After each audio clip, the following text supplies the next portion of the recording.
Hello all of you. Hello साथियों, hello friends. मैं अक्षय अग्रवाल आपका स्वागत करता हूं एक नए लेक्चर में। पिछले लेक्चर में हम लोगों ने एग्जाम से रिलेटेड टेस्ट पेपर के 25 महत्वपूर्ण क्वेश्चन डिस्कस किए थे और अब हम उस सिलसिले को आगे बढ़ाते हैं। आज हम अगले 25 क्वेश्चन यानी 26 से 50 तक डिस्कस करेंगे। पिछले क्लासेस की तरह से हम फुल एक्सप्लेनेशन भी जानेंगे और उससे रिलेटेड क्या क्वेश्चंस बन सकते हैं इसको भी जानेंगे। समय न बर्बाद करते हुए बढ़ते हैं आज के पहले क्वेश्चन पर। देखिए, OPEC organisation of petroleum exporting countries किस प्रकार का संगठन है? देखिए, मोनोपोली ये हो नहीं सकता। मोनोपोली में सिंगल सेलर होता है। अमलगमेशन में दो या दो से अधिक कंपनियां आपस में मिल जाती हैं। ये उदाहरण है कार्टेल का। कार्टेल क्या होता है? जब दो या दो से ज्यादा कंट्रीज या दो या दो से ज्यादा कंपनी आपस में प्रोडक्शन को, सप्लाई को, प्राइसेस को कंट्रोल करने के लिए समझौता करती हैं ताकि आपस का कंपटीशन घट सके और वो प्रॉफिट को मैक्सिमाइज कर सके। इस प्रकार के संबंध को कार्टेल बोला जाता है। तो इसका सही उत्तर है कार्टेल। अगले क्वेश्चन पर, शटडाउन पॉइंट कहां होता है? इकोनॉमिक्स का महत्वपूर्ण क्वेश्चन है। जहां पर टीआरटीसी बराबर है वो ब्रेक इवन पॉइंट होता है। इसके नीचे अगर रेवेन्यू गिरता है तो हमें लॉस होगा। तो कायदे से इस पॉइंट के बाद हमें प्रोडक्शन बंद कर देना चाहिए, लेकिन ऐसा होता नहीं है। इसका उत्तर है total revenue is equals to total variable cost. जब तक प्रोड्यूसर भले पूरी कॉस्ट नहीं निकाल पा रहा, लॉस हो रहा है, लेकिन कम से कम अपनी वेरिएबल कॉस्ट वसूल ले रहा है, तब तक उसको प्रोडक्शन जारी रखना चाहिए, क्योंकि यहां पर उसको सिर्फ फिक्स कॉस्ट का लॉस होगा। और अगर वो प्रोडक्शन बंद कर देता है तो भी फिक्स कॉस्ट का लॉस होगा, क्योंकि फिक्स कॉस्ट देना ही पड़ता है। जैसे कि फैक्ट्री का रेंट है, वो देना ही देना है। हमें तब तक प्रोडक्शन कंटिन्यू रखना चाहिए जबकि हमारा रेवेन्यू गिरते गिरते वेरिएबल कॉस्ट तक आ जाए, उसके बाद ही प्रोडक्शन बंद करना चाहिए। तो इसका सही उत्तर है total revenue equals to total variable cost. अगले क्वेश्चन पर बढ़ते हैं। इसमें से कौन सी बॉडी एक्सपोर्ट प्रमोशन के लिए और रिस्क इंश्योरेंस कवर करने के लिए बनाई गई थी? कई बार ये डिस्कस किया हुआ क्वेश्चन है। Export credit guarantee corporation. RBI direct किसी तरीके की एक्सपोर्टर को गारंटी नहीं देता। एक्सिम बैंक फंड्स वगैरह प्रोवाइड करता है, कोई गारंटी या इंश्योरेंस नहीं देता। ईसीजीसी, इसका नाम 1964 में पड़ा था। ये एक्सपोर्ट रिस्क इंश्योरेंस कॉर्पोरेशन के नाम से 1957 में संस्था बनाई गई थी। एक्सपोर्टर को उनके क्रेडिट रिस्क से रिलेटेड गारंटी और इंश्योरेंस देने के लिए ईसीजीसी बनाई गई 1964 में। उसका पहले नाम जो था वो यहां पर लिखा हुआ है। इसके बाद डब्ल्यूटीओ का प्रीडिसेसर कौन था?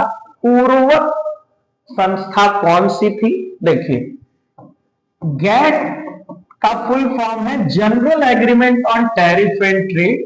ये 1948 में बनाया गया था, जो एक संस्था नहीं थी।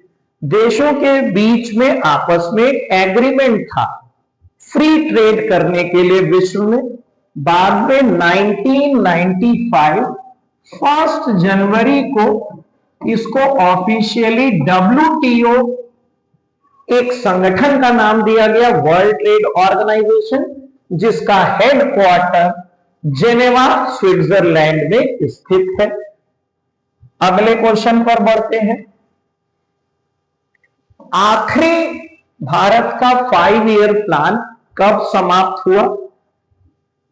देखिए, 1 अप्रैल 2012 से 31 मार्च 2017 तक भारत का आखिरी 5 ईयर प्लान चला।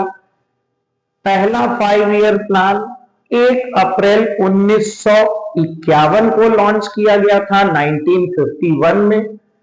2012 से 17 तक 12वां और आखिरी 5 ईयर प्लान था। उसके बाद से भारत ने 5 ईयर प्लान डेवलपमेंट का सिस्टम खत्म कर दिया। जनवरी 2015 में नीति आयोग बनने के बाद भारत ने अपनी स्ट्रेटजी बदली। इसमें 15 ईयर विजन, 7 ईयर स्ट्रेटजी और 3 ईयर एक्शन एजेंडा शामिल किया गया। इसको जरूर ध्यान रखना है। नीति आयोग कब बना? 1 जनवरी को, ये आपको ध्यान रखना है। ये जो 12वां 5 ईयर प्लान था उसका थीम क्या था? Faster, more inclusive and sustainable growth. ये आप जरूर ध्यान रखिएगा। 12वें के बाद कोई 5 ईयर प्लान नहीं बनाया गया। अगले प्रश्न पर आते हैं। Extreme economic situation, combination of stagnant growth, rising inflation leading to high unemployment, इसको क्या नाम दिया गया है? देखिए, इसको नाम दिया गया है स्टैगफ्लेशन। इन्फ्लेशन और स्टैग्नेशन, मंदी के साथ साथ जब महंगाई यानी इन्फ्लेशन बढ़ता है उसको नाम दिया गया है स्टैगफ्लेशन। स्टैग्नेशन का मतलब है स्थिर अर्थव्यवस्था जिसमें ग्रोथ दिखाई नहीं पड़ रही है। स्टैगफ्लेशन, स्टैग्नेशन और इन्फ्लेशन का मिक्सचर की साथ साथ महंगाई भी बढ़ रही है, इसको बोलते हैं स्टैगफ्लेशन। अगले प्रश्न पर बढ़ते हैं। ये डेफिनेशन है, management is what management does, it is the task of planning, executing and controlling. ये एक मैनेजमेंट की प्रसिद्ध परिभाषा हेनरी फ्योल द्वारा दी गई है। हेनरी फ्योल, जो उन्होंने पहली बार मैनेजमेंट के 14 प्रिंसिपल्स डेवलप किए थे, जो कि फ्रेंच इकोनॉमिस्ट और फ्रेंच मैनेजमेंट एक्सपर्ट थे। अगले प्रश्न पर बढ़ते हैं। देखिए, machinery purchase for consideration other than cash. जब हम मशीन खरीदते हैं कैश के बदले, गुड्स दे करके, शेयर्स दे करके, डिबेंचर्स दे करके, वो इवेंट है या ट्रांजैक्शन है? देखिए, बड़ा सिंपल सा क्वेश्चन होता है इवेंट और ट्रांजैक्शन वाला, लेकिन अक्सर इसमें गलतियां होती हैं। हम कंफ्यूज हो जाते हैं कि पैसा नहीं दिया गया तो क्या ये ट्रांजैक्शन नहीं है? ऐसा नहीं है। इवेंट का मतलब होता है ट्रांजैक्शन का रिजल्ट, अंत में आया हुआ प्रॉफिट, अंत में आया हुआ लॉस, बचा हुआ क्लोजिंग स्टॉक, ये इवेंट होता है। ट्रांजैक्शन का जो रिजल्ट होता है वो इवेंट होता है। ट्रांजैक्शन किसी भी प्रकार का लेन देन, चाहे कैश में हो चाहे नॉन कैश में हो, पिछले आपके एग्जाम्स में आया हुआ क्वेश्चन है, इसका सही उत्तर है ट्रांजैक्शन। बचा हुआ अंत में क्लोजिंग स्टॉक, साल के अंत में कैलकुलेट किया हुआ प्रॉफिट, जो ट्रांजैक्शन का रिजल्ट है उसको इवेंट बोलते हैं। अगले प्रश्न पर बढ़ते हैं। माइंस, क्वेरीज मतलब जहां से पत्थर निकाले जाते हैं, ऑयल वेल जैसी चीजें, ये किस प्रकार के एसेट्स होते हैं? पहले भी डिस्कस किया हुआ है। इनको बोलते हैं wasting assets. Wasting assets oil wells हो सकता है, माइंस, क्वेरीज, जिनकी कीमत तब तक ज्यादा है जब तक कि उनके अंदर खनिज पदार्थ, मिनरल्स, वैल्यूएबल चीजें मौजूद हैं। जब हम उसमें से कोल या ऑयल एक्सट्रैक्ट कर लेते हैं तो उनकी कीमत धीरे धीरे घटने लगती है, जिसको बोलते हैं डिप्लीट होना। इसीलिए उनको वेस्टिंग एसेट्स बोलते हैं। और कभी कभी प्रश्न पूछा जाता है कि इन प्रकार की एसेट्स पर कौन सा डेप्रिसिएशन का मेथड लगता है? तो उसका उत्तर है डिप्लीशन मेथड, क्योंकि इनकी कीमत इस वजह से घट रही है क्योंकि उसमें से जो कीमती मिनरल्स हैं वो निकाले जा रहे हैं। बिल्डिंग की मशीन की कीमत इसलिए नहीं घटती क्योंकि उसमें से कुछ कीमती चीजें निकाली जा रही हैं, वो समय के साथ साथ उनकी कीमत कम होती है। इनको बोलते हैं वेस्टिंग एसेट्स। ये फिक्टिशियस एसेट्स नहीं होती, रियल होती है।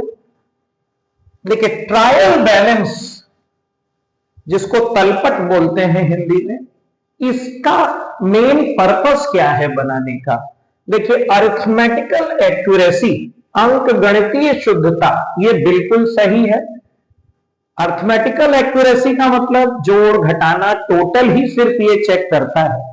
ट्रायल बैलेंस मैच करने का ये बिल्कुल भी मतलब नहीं होता कि आपने कहीं कोई गलती नहीं की है। गलती होने के बावजूद भी ट्रायल बैलेंस मिल सकता है। सिर्फ ये अरिथमेटिकल एक्यूरेसी चेक करता है। लेजर अकाउंट्स के बैलेंसेस को भी ये पता करता है। फाइनल अकाउंट्स यानी trading account, profit and loss account, balance sheet को बनाने में मदद करता है। ये तीनों इसके उद्देश्य हैं। तो इसका सही उत्तर है ऑल ऑफ दिस। अगले प्रश्न पर बढ़ते हैं। इसमें से कौन सा कॉस्ट कर्व रेक्टेंगुलर हाइपरबोला होता है? मैंने कॉस्ट कर्व के बारे में बड़े डिटेल में पिछले क्लासेस में बताया है। देखिए, ये एवरेज फिक्स कॉस्ट का जो कर्व होता है, ये हमेशा डाउनवर्ड स्लोपिंग रेक्टेंगुलर हाइपरबोला होता है। Total fix cost divided by output, क्योंकि टोटल फिक्स कॉस्ट फिक्स होती है। मान लेते हैं 2 से डिवाइड किया तो ये 50 आएगा, 3 से डिवाइड किया तो 33.33 आएगा, आउटपुट 4 हो गया तो ये 25 हो जाएगा, आउटपुट अगर 5 हो गया तो ये 20 हो जाएगा। ये लगातार गिरता है, शुरू में तेजी से गिरता है, बाद में धीरे धीरे गिरता है।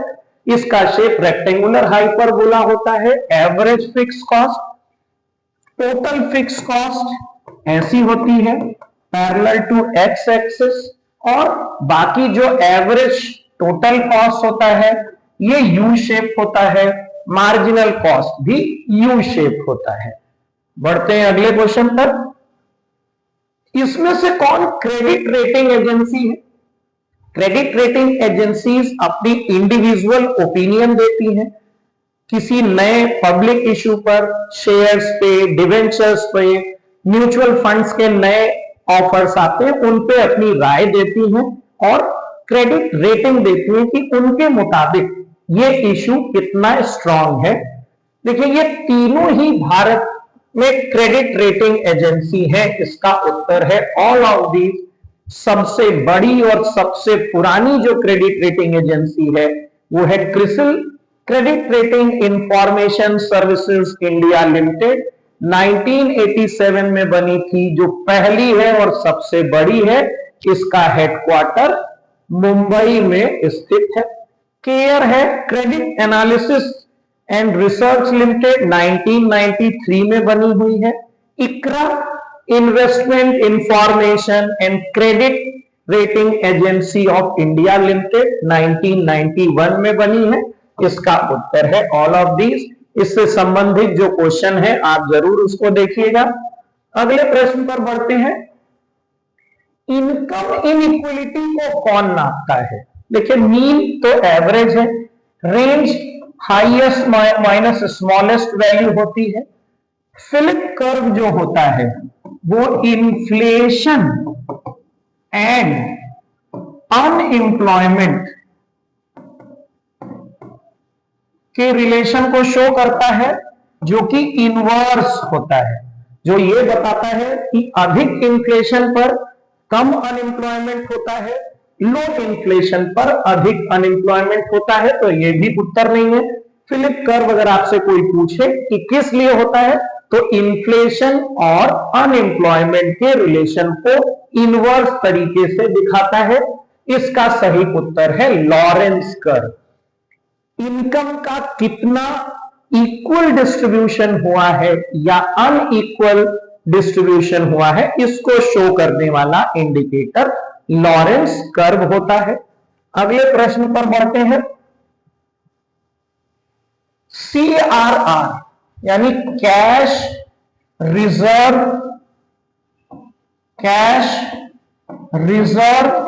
Ratio, CRR of 20% with primary deposit of 1000। देखिए, थोड़ा सा करेक्शन कर लीजिए। CRR प्लस SLR, जिसको लीगल रिजर्व रिक्वायरमेंट बोलते हैं, लीगल रिजर्व रिक्वायरमेंट। सीआरआर और एसएलआर अगर मिलाकर 20% होगा, क्योंकि अकेले सीआरआर काम नहीं करता, सीआरआर और एसएलआर दोनों मिलाकर के अगर 20% है और बैंक में प्राइमरी डिपॉजिट 1000 किया गया है, तो कितने रुपए का क्रेडिट क्रिएशन होगा। देखिए एक प्रश्न आता है बड़ा सिंपल सा, क्रेडिट क्रिएशन कौन करता है? आरबीआई ज्यादातर लोग उत्तर लगाते हैं। क्रेडिट क्रिएशन आरबीआई नहीं करता। Credit creation commercial bank, public और प्राइवेट सेक्टर के आपस में मिलकर करते हैं। क्रेडिट कंट्रोल भारत में रिजर्व बैंक करता है। इसका एक फॉर्मूला है क्रेडिट क्रिएशन का। क्रेडिट क्रिएशन का फॉर्मूला है 1 लीगल रिजर्व रिक्वायरमेंट। 1/20% का मतलब होता है 0.2, यानी 5 टाइम्स हो गया, 5 गुना। इसका मतलब यह हुआ कि प्राइमरीली अगर बैंकिंग सिस्टम में एक बार 1000 रुपए जमा किए जाएंगे, तो कॉमर्शियल बैंकिंग सिस्टम उसको मिला करके 5 टाइम्स यानी 5000 रुपए का क्रेडिट क्रिएट करेगा। जितना लीगल रिजर्व रिक्वायरमेंट कम होगा, क्रेडिट क्रिएशन ज्यादा होगा। जितना लीगल रिजर्व रिक्वायरमेंट ज्यादा होगा, उतना क्रेडिट कम होगा। लीगल रिजर्व रिक्वायरमेंट में कैश रिजर्व रेशियो और स्टैट्यूटरी लिक्विडिटी रेशियो दोनों चीजें आती हैं। अगले प्रश्न पर बढ़ते हैं। इनसाइड ट्रेडिंग या इनसाइडर ट्रेडिंग किसको बोलते हैं? टैक्सेशन और इंश्योरेंस से बिल्कुल भी जुड़ा नहीं है, हॉर्स रेसिंग से जुड़ा नहीं है। इनसाइडर ट्रेडिंग का मतलब होता है ज्यादातर कंपनी से जुड़े हुए एम्प्लॉयज, स्टाफ जिनके पास उस कंपनी से जुड़ी हुई सेंसिटिव जानकारियां हैं, जिनका वो गलत इस्तेमाल करके शेयर्स के दामों को मैनिपुलेट करते हैं, उसको इनसाइडर ट्रेडिंग बोलते हैं, जो कि पूरी तरीके से प्रोहिबिटेड है और इलीगल है। इसका सही उत्तर है स्टॉक ट्रेडिंग। अगला प्रश्न है, इसमें से अब्राहम मास्लो की नीड हायरार्की में कौन हाईएस्ट टॉप पर है? आपने पढ़ा है। सबसे पहले नंबर पर फिजियोलॉजिकल नीड होती है, फूड, शेल्टर, ये सारी चीजें। फिर हम आते हैं सेफ्टी नीड्स पर, उसके बाद सोशल नीड्स हैं, उसके बाद एस्टीम नीड्स हैं चौथे नंबर पर, और लास्ट में आती है सबसे ऊंचे पर सेल्फ एक्चुअलाइजेशन नीड, यानी हम हमेशा जो सोचते थे अचीव करने के लिए वो करना। जैसे किसी की इच्छा थी कि वो बुक लिखेगा, वर्ल्ड ट्रेवल करेगा, इन चीजों को पूरा करना सेल्फ एक्चुअलाइजेशन नीड का उदाहरण हो सकता है। हाईएस्ट लेवल पर ये नीड आती है। अगले प्रश्न पर बढ़ते हैं।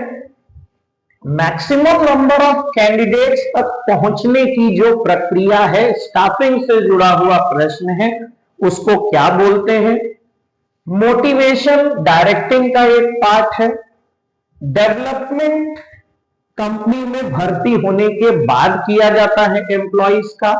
इसका सही उत्तर है रिक्रूटमेंट। भर्ती, रिक्रूटमेंट में हम अपने कंपनी की खाली पदों के लिए ज्यादा से ज्यादा लोगों को इनवाइट करते हैं ताकि हम सही लोगों को सेलेक्ट कर सकें। तो रिक्रूटमेंट को एक पॉजिटिव प्रक्रिया बोलते हैं, क्योंकि ये लोगों को अट्रैक्ट करता है, अप्लाई करने के लिए बुलाता है। और सिलेक्शन एक नेगेटिव प्रक्रिया है, क्योंकि वो इनवाइटेड लोगों में से धीरे धीरे लोगों को छांट के हटाता है। इसका सही उत्तर है रिक्रूटमेंट। अगले प्रश्न पर बढ़ते हैं। The use of borrowed fund in anticipation of higher return. देखिए, कंपनी चाहे तो सारी कैपिटल इक्विटी से ही उठा सकती है, लेकिन कंपनियां बोरोड फंड यानी डिवेंचर्स, बैंक लोन, बॉन्ड्स जैसे फाइनेंस के तरीकों का इस्तेमाल करती है। क्यों करती है? ताकि उन पर एक फिक्स रेट से इंटरेस्ट पेमेंट करने के बाद जितना भी पैसा प्रॉफिट बचा है वो हम अपने इक्विटी में डिस्ट्रीब्यूट कर सकें, ताकि इक्विटी शेयर होल्डर्स का प्रॉफिट मैक्सिमाइज हो सके, उनका रिटर्न बढ़ सके। इस प्रक्रिया को बोलते हैं ट्रेडिंग ऑन इक्विटी। डेट का इस्तेमाल करना, लोन का इस्तेमाल करना, ताकि इक्विटी वालों को मैक्सिमाइज रिटर्न दिया जा सके, इसको बोलते हैं ट्रेडिंग ऑन इक्विटी। अगले प्रश्न पर आते हैं। रिलायंस इंडस्ट्रीज लिमिटेड जो कि बीएसई एनएससी में लिस्टेड है, वो किस प्रकार की कंपनी का एग्जाम्पल है? चार्टर्ड कंपनी वो होती है जो किंग, क्वीन या किसी देश के रूलर के आदेश या फरमान से बनती है। जैसे ब्रिटिश ईस्ट इंडिया कंपनी इसका एक उदाहरण हो सकता है। पब्लिक सेक्टर कंपनी वो होती है जो सरकारी उपक्रम है। रिलायंस इंडस्ट्रीज सरकारी उपक्रम है नहीं। पब्लिक लिमिटेड और प्राइवेट लिमिटेड, देखिए ये प्राइवेट सेक्टर में जरूर है रिलायंस, पब्लिक सेक्टर में नहीं है, लेकिन ये पब्लिक लिमिटेड कंपनी है, प्राइवेट लिमिटेड कंपनी नहीं है। प्राइवेट लिमिटेड कंपनी में मैक्सिमम 200 मेंबर और भी रेस्ट्रिक्शंस होती हैं। ये है public limited company, public sector company नहीं है। अगले प्रश्न पर बढ़ते हैं। The moral principal that governs a person behaviour, how an activity is conducted. नैतिक सिद्धांत जो हमारे बिहेवियर को गवर्न करता है, जैसे हम अपने बिजनेस को ईमानदारी से कर रहे हैं, मिलावट कर रहे हैं, नहीं कर रहे हैं, इन सारी चीजों को क्या बोलते हैं? ये बोला जाता है एथिक्स, नैतिकता। ये कंपनी के मैनेजमेंट की एथिक्स है, नैतिकता है जो उनके व्यवहार में झलकता है। ये वो मॉरल वैल्यूज होती है जिनके आधार पर वो निर्णय लेते हैं, इसको बोलते हैं एथिक्स। अगला प्रश्न है the process of determining the present value of a future amount. Present value of future amount, जैसे हमें कुछ पैसा 2025 में मिला, कुछ 2026, कुछ 2027 और 28 में मिलने वाला है। आज भी 10,000 मिला, अगले साल 10,000 मिलेगा, फिर 10,000 मिलेगा। देखिए आज का 10,000 तो 10,000 की परचेजिंग पावर रखता है, लेकिन जो साल भर बाद मिलेगा, 2 साल 3 साल, इन्फ्लेशन के कारण वो दिखाई तो पड़ेगा 10,000, लेकिन उसकी परचेजिंग पावर, रियल वैल्यू घट जाएगी। तो इस प्रक्रिया को बोला जाता है डिस्काउंटिंग। फ्यूचर वैल्यू को पता करना इस आधार पर कि इन्फ्लेशन के हिसाब से उनकी फ्यूचर में रियल वैल्यू क्या होगी। वो दिख तो जितना रहा है, लेकिन उनकी परचेजिंग पावर कितनी होगी, इस प्रक्रिया को बोलते हैं डिस्काउंटिंग। इससे हम फ्यूचर अमाउंट की प्रेजेंट वैल्यू को पता करते हैं। इसके बाद है प्रोफेसर विलियम आउची। इन्होंने कौन सी थ्योरी दी थी? Which theory was propounded by William Ouchi? देखिए इसका उत्तर है थ्योरी जेड। जेड थ्योरी जो है वो विलियम आउची ने दी थी। एक्स और वाई थ्योरी मैकग्रेगर ने दी थी। ये मोटिवेशन की थ्योरी है। एक्स थ्योरी एक निगेटिव मोटिवेशन की थ्योरी थी, जो ये मानती थी कि एम्प्लॉय सेल्फ मोटिवेटेड नहीं होते, वो काम नहीं करना चाहते, उनको हमेशा सजा का डर दिखाना चाहिए। ये एक्स थ्योरी में था। वाई थ्योरी एक पॉजिटिव थ्योरी थी, दोनों ही मैकग्रेगर ने दी थी। वाई थ्योरी एक पॉजिटिव मोटिवेशन थ्योरी थी, जो ये बताती थी कि हर एम्प्लॉय मेहनती होता है, हर एम्प्लॉय आगे बढ़ना चाहता है, हर एम्प्लॉय जिम्मेदारी उठाना चाहता है और वो आगे बढ़ने के लिए, काम करने के लिए रेडी है। इस तरीके की चीजें एक्स और वाई थ्योरी, जिसको मैकग्रेगर ने बनाया था। जेड थ्योरी विलियम आउची ने दी थी।